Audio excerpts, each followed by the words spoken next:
कल्पना कीजिए कि आप 72 दिनों तक एक ऐसे स्थान पर फंसे हों जहां चारों तरफ सिर्फ बर्फ ही बर्फ हो। न कोई इंसान, न कोई मदद और न खाने पीने के लिए कुछ।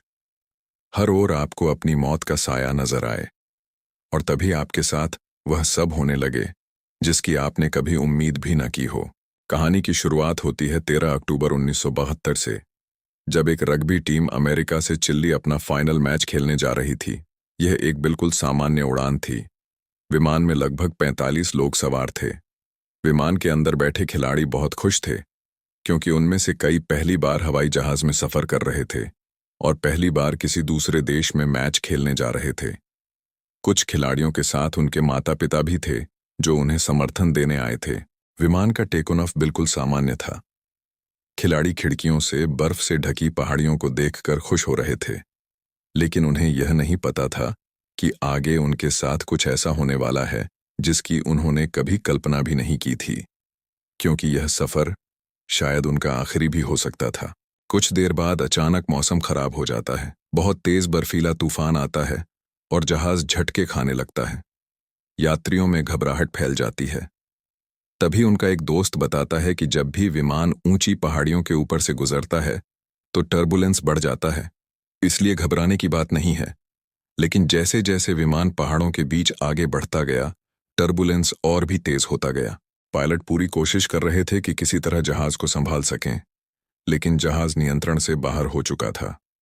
इससे पहले कि पायलट कुछ कर पाते, विमान एक विशाल पहाड़ से टकरा गया और दो हिस्सों में बंट गया। एक खिलाड़ी तो विमान के पिछले हिस्से के साथ हवा में ही गायब हो गया। आगे का हिस्सा बर्फ पर घिसटता हुआ एक बड़ी चट्टान से जोर से टकराया। टक्कर इतनी भयानक थी कि कई सीटें आपस में दब गईं और कई लोग कुचलकर मर गए।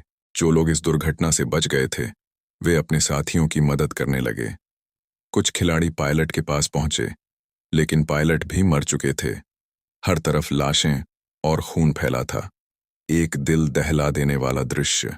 विमान में 45 लोग थे, जिनमें से लगभग 18 लोगों की मौत मौके पर ही हो गई और सिर्फ 27 लोग जिंदा बचे। शाम होने की वजह से जल्द ही अंधेरा छा गया और तापमान तेजी से गिरने लगा। ठंड इतनी ज्यादा थी कि लोग सहन नहीं कर पा रहे थे।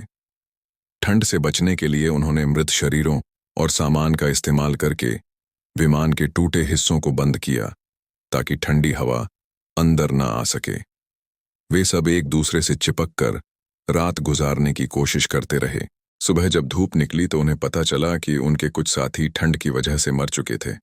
यह देखकर वे बहुत परेशान हो गए, लेकिन धूप निकलने से थोड़ी राहत मिली। वे बाहर आए और देखा कि चारों तरफ सिर्फ बर्फ ही बर्फ फैली थी। ऊंचे ऊंचे बर्फ से ढके पहाड़, न कोई घर, न कोई इंसान, न कोई पेड़ पौधा, बस मौत जैसा सन्नाटा। उन्होंने सामान बाहर निकालकर जगह बनाई और लोगों को धूप में बिठाया ताकि उनके शरीर गर्म हो जाए और उन्हें होश आए। वे प्यास बुझाने के लिए बर्फ को धूप में रखकर पानी की बूंदें इकट्ठी करते थे। उन्होंने सबका सामान इकट्ठा किया, जरूरी चीजें अलग रखीं और मृत लोगों को बाहर निकालकर बर्फ में दफना दिया ताकि उनकी लाशें खराब न हों। उन्हें उम्मीद थी कि जब मदद आएगी, वे इन शवों को उनके परिवारों को लौटा सकेंगे। अब समस्या थी भूख। बचे हुए खाने में हर किसी को सिर्फ एक छोटा सा निवाला ही मिल रहा था, लेकिन बर्फीले तूफानों के चलते वही भी बहुत कीमती था। सबको यकीन था कि अब तक सरकार को उनके विमान क्रैश होने का पता चल चुका होगा और वे किसी भी समय बचाव के लिए आएंगे।